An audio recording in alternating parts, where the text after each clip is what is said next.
Assalamualaikum warahmatullahi wabarakatuh. Live from Hulo Sulu. This is Queen Helen Abdurrajak, February 20, 2022. Mabuhay! Maharlika Kingdom of God, Lupasug Empire. Magandang umaga po sa buong mundo. Magandang umaga sa ating mga kababayan sa Maharlika. Ngayon, napatunayan natin ilang araw na naging kasama natin sa pananalita ang mahal na hari. Ngayong araw, tatalakayin natin ang pinakaimportante na mga sultan na pinili ng Diyos Ama ng Allah.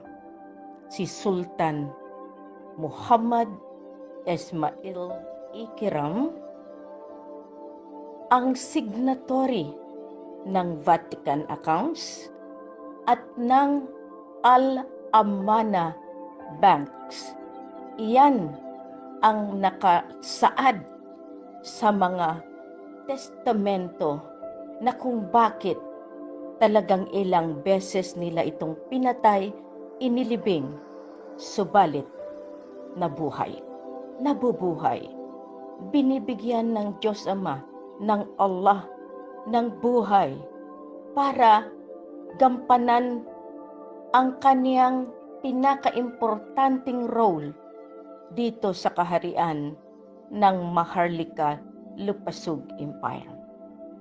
Nandito rin si Sultan Jamalul Kiram II, ang apo ng mga lolo, ang anak ni Tunku Abdurrahman Putra Al-Hajj. Yan ang Kiram. Yan si Hussein Kamaluddin ng Brunei. Siyempre, tatalakayin natin ang importante na isa, ang attorney in fact ng dalawang sultan, ni SJK2, ni Sultan Jamalul Kiram, at ni Sultan Muhammad Ismail Ikram. Si Sultan Kandau. Yan ang ating titingnan. Yan ang ating gagawin ngayon para maintindihan ng lahat. As Ferdinand Edralin Marcos, siya ang nagpalaki ng kayamanan. Siya ang nagbigay ng mga financial instrument sa buong mundo, sa lahat ng mga bangko. Iyan ang dahilan bakit walang makakakuha ng pera ng Diyos Ama. Ang buhay, patay. Ang patay, buhay. Binuhay ko ang sultan na kanilang pinatay dahil sa pag-angkin ng kayamanan. Binuhay ko sa testamento, physical, tangible, talagang eksakto, at binitbit ko pauwi sa Lupasug. Iyan si Ama Ali, si Sharif Osman, Datu Ismail Ali, Sultan Toron Lawan Dumaga, Sultan Muhammad Ismail Ikram. Kasama ang apo ng Malaysia, ng Brunei, ng Pilipinas at ng Inglaterra, si Sultan Muhammad Gamar Mamay Hasan Abdurrajak Sharif Al-Sultan Gamar bin Abdul Ghaffar Jamalul Kiram III. Ngayon, ang tanong, buhay ba o patay si Sultan Kandau? Si Sultan Johan Kandau, buhay ba o patay? Yan ang titingnan natin. Ang Ama sa kalangitan may paraan. Maraming tumayong Marcos. May Marcos na naging grabe pumatay. Yan ang dahilan. Kayong mga anak ng Marcialo, kayong galit na galit sa tinatawag na katauhan ni Ferdinand Edralin Marcos. Merong isang, dalawa, tatlong mukha ng Marcos. Kung merong mukha ngayon ng Duterte na siyang lumilikha ng tyranny, ng itong vaccination, merong totoo. Ang totoo, patay o buhay.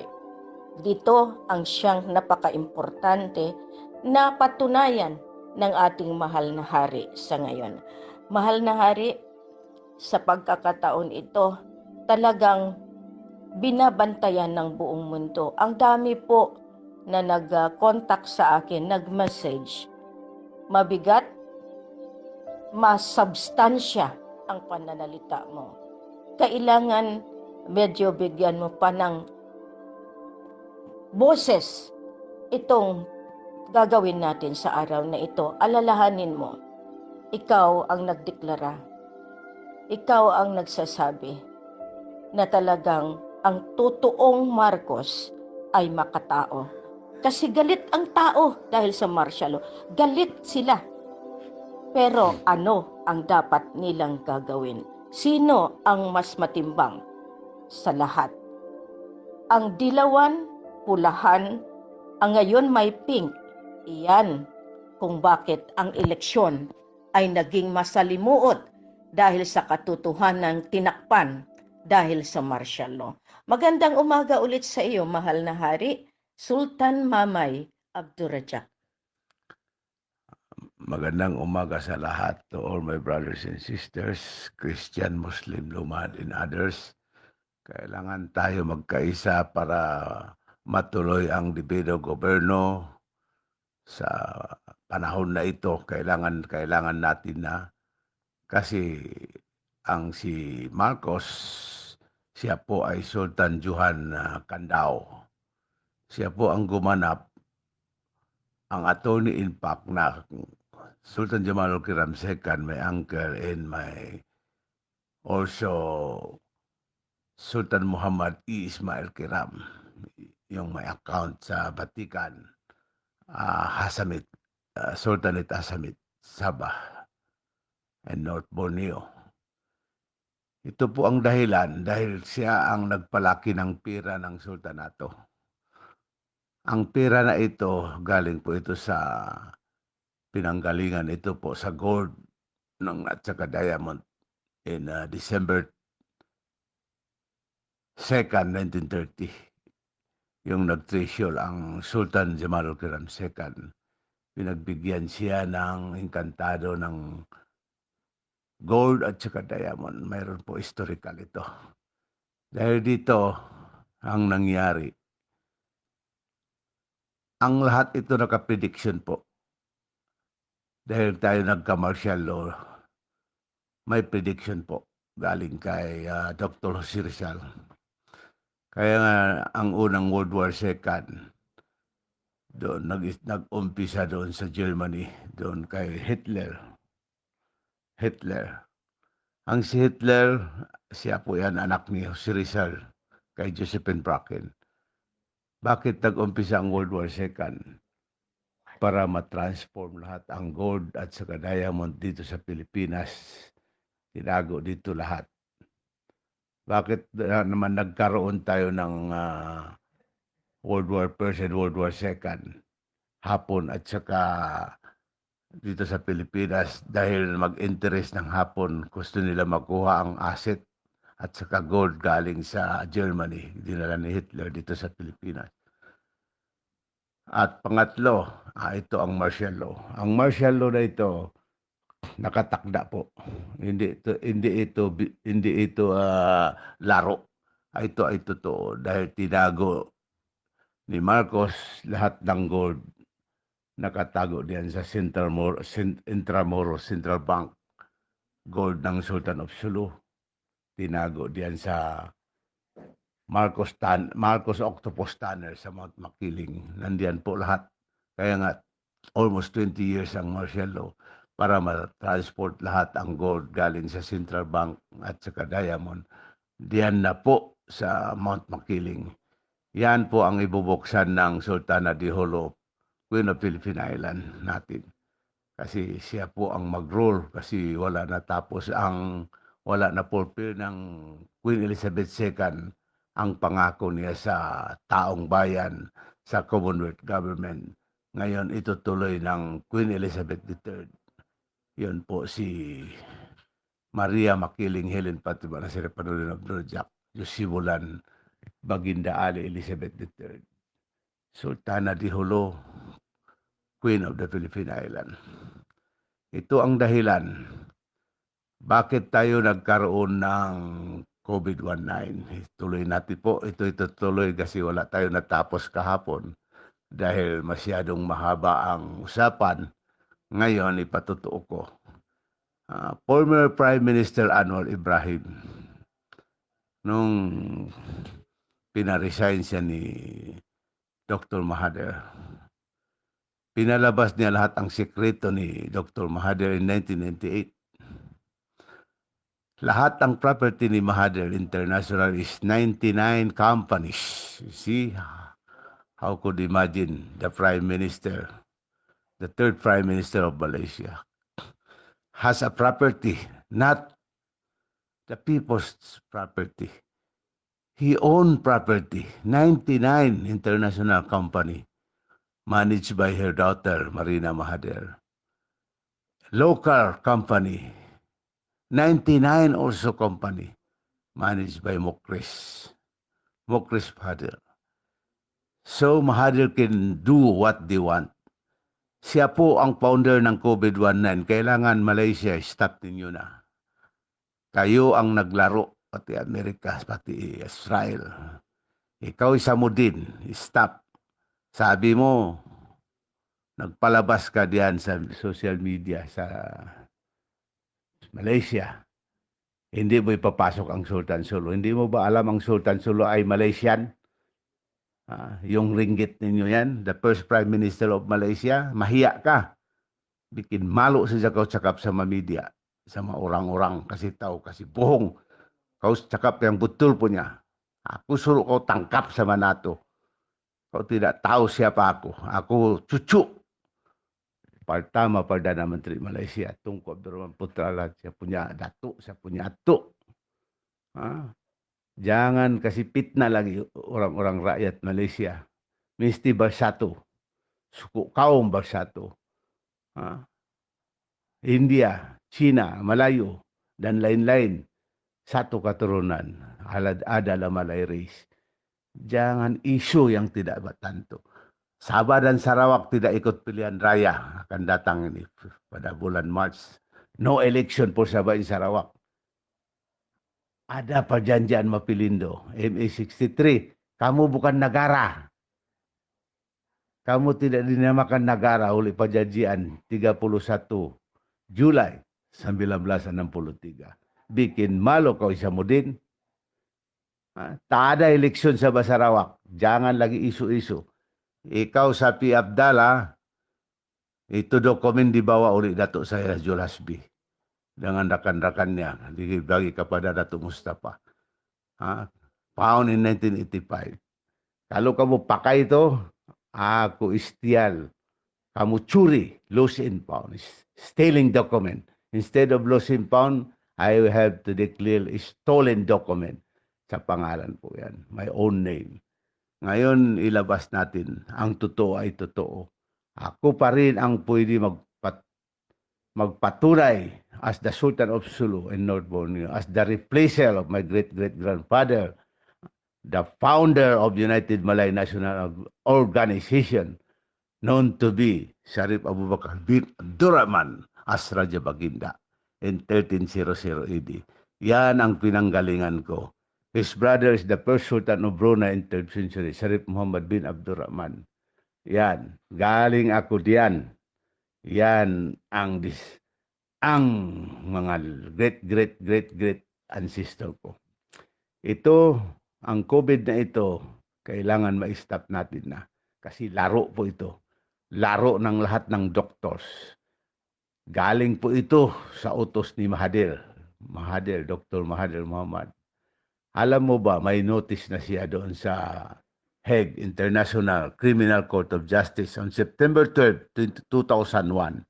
Believe me or not, he has to appear September 12, 2001. Ano nangyari sa September 11, 2001? Nilaro nila ni George W. Bush ang Twin Tower. Yan ang dahilan. Kaya nga wala siya naka-appeal doon. Dahil lahat ang ebidensya, lahat ng proof na collapse ang Twin Tower at pinaalis nila ang backup diyan, ilan metric ton yan ng gold. 3 liter and 3 crown SGK second, may uncle po. Yan, transfer nila before na collapse. Kahit isang Diyos wala, lahat ang workers ay Asian workers, Filipino workers, lahat ng galing sa ASEAN, wala namatay. Except Diyos na buhay. Kasi alam nila ang Twin Tower ay makulapse sa September 11. Kaya nga si Mahathir, pinaresign siya sa October 23, 2003 para siyang bata umiyak. Dr. Mahathir, alam ko, hindi ka na naghihinga ka ngayon, hanggang ngayon naghihinga ka sa oxygen. Hindi ka pa naka-recover dahil ang kasalanan mo, ginawa mo sa uncle ko kay Dato Mustafa noong nakulapse siya. Hindi mo pinatuloy sa England. Pinapunta mo sa Queen Hospital, Queen Elizabeth Hospital sa Sabah. Isang buwan din naghinga sa oxygen bago siya nag-declare na matay. Ganun din ang gawa mo. Anong gawa mo sa kanya? Dahil sinabi niya, before he died, lahat ang pinagawa mo, kamalian, to destroy Sulu, to destroy Basilan, to destroy Maguindanao, galing sa iyo lahat. Yan sinabi ng uncle ko. Alam niya ni Dayang Mahani, lahat ang kabinet niya tinawag niya. Lahat ang gawa ng mali galing sa iyo. Ngayon, Malaysian government, kung ayaw ninyo mag-support sa as a grandson, mawawala kayo. Kayo ay trust. Saan na ang royalty? Ha? Maraming pera ginamit ninyo pansarili ninyo. AMNO and PAS. Bakit sinisira ninyo ang component party? MCA, Garakan, at saka India Party, MCA Party, at saka iba-ibang party. Nag-focus lang kayo, PAS and AMNO. Sinira ni Dr. Mahathir ang AMNO, United Malay National Organization, nung in-endorse ng lulok ng Hussein on Jaafar in 1946, ang 1946, ito sa mga 40. Dia dibagi disarakan kepada datuk saya Tunku Abdul Rahman Putra Laj. Dia lah yang kasih merdeka Malaysia 31 1957. It is the real Sultan Sulu in North Borneo and the last king of Southeast Asia and the first prime minister of Malaysia in 1957, known to be in Brunei Raja Husin Kamaluddin, known to be in Sulu Muhammad Kamaluddin, known to be Indonesia Muhammad Kamaluddin. Siya po ang totoong Sultan Sulu. Siya po ang ringgit ng Malaysia. Bakit i-deny ninyo? I warn you, Hisamuddin, wala na kayong authority. Kamu tak ada lagi authority, tak ada lagi kuasa. Habis sudah politik. Jangan lagi bikin bingung, bikin kasih huru-hara rakyat Malaysia. Rakyat Malaysia mesti bersatu, sayang menyayang, bukan kasih huru-hara oleh PAS dan UMNO. Saya bukannya orang politik. Saya membetulkan apa perjanjian politik tidak ada guna sekarang. Sebab diri sendiri, keluarga sendiri, diri sendiri, pentingkan diri sendiri. Stop. Hisamuddin, please be advised. You are not the right person to say that you are not allowed the Sultan of Sulu to go to Malaysia. Who are you? I am the grandson, as the grandson, great-great-grandson, the repleaser of the Sultan of Sulu in North Borneo. Now my advice, the Yang Dipertuan Agong of Malaysia, you better resign. Kau latak jawatan. Sebab kau tiada lagi authority. Habis sudah giliran 50 tahun. Perjanjian ME63 mesti dibetulkan. Jangan cakap tidak tantu. Sabah Sarawak tak ada pilihan raya. Sebab ada perjanjian. Tidak boleh kamu lagi habis sudah pilihan raya. Sebab kamu jingki China, jingki India, jingki dan lain-lain suku. Itu bukan tabiat, bukan diamalkan oleh UMNO. UMNO ada equal right, equal sharing, sama-sama makan. Ini COVID, aku mau kepada Dr. Mahathir, matikan. Tidak boleh lagi diorong, mesti matikan.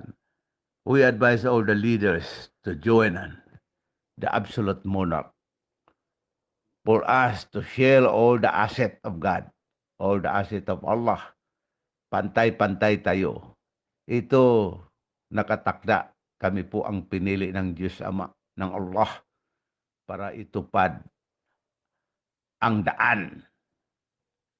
Tamang daan. Ano po ang sabi ni Apo Lakay? Before siya nag-declare ng martial law of September 22, 1972, mayroon po siyang pinalabas vision and mission sa ikaunlad ng bayan. Disiplina ang kailangan. Pantay tayong lahat. Si Marcos at saka si Aquino, sila ay magpinsan. They are cousin. Only nagkaaway sila sa politiko. Dahil ang first love ni Aquino ay si Imelda. Naagaw ni Marcos, kaya nga doon sila nag-misunderstanding dahil sa babae. Marcos, bakit inasawa niya si Imelda? Dahil gusto niya makuha lahat ang support ng leaders ng iba-ibang bansa kasi Imelda, First Lady, is the beautiful lady. Siya po ang anak ni Antonio Diaz. Imelda is the daughter of Antonio Diaz. Kaya nga, niano siya sa side ng mother niya, Romardes, pinaapelido sa Romardes. Kasi si Antonio Diaz is the trustee of my uncle under the agreement of Jamalul Kiram II is 3 liter and 3 crown. Trustee po yan, best friend. The best friend of Jamalul Kiram II is dalawang pari. The two father, that is MacLeod and Antonio Diaz. Sila po ang pinagtiwalaan, nag-transfer ng gold galing Holo to Intramuros Central Bank between 1935 and 1936. 8 times po dinala ang 617,500 metric ton of gold, 12.5 kg, 3 crown and 3 liter, and 500,000 of diamond, 10 carats each. Believe me or not, we have the document. That's why during Marcos, when he became as Senate President in 1957, they asked an authority to the Sultan of Sulu as attorney in fact and trustee. Kaya nga the total of gold yung di-transport niya sa ibang country, 57 countries. Ang totoong Marcos, from 1965 hanggang 1978, nag-shadow po siya yan. Pinaupo niya ang half-brother niya, it is Pacifico, Edralin Marcos, from 1978 to 1986. Yan ang nagpalabas ng certificate lang at isang bal lang. There's only one gold bar. Yan siya. Siya ang nag-continue kasi ang totoo nag-shadow. Yan lang ang pinapront niya, Intelligent Marcos, Edralen Marcos. Yan ang tatay ng Elizabeth III.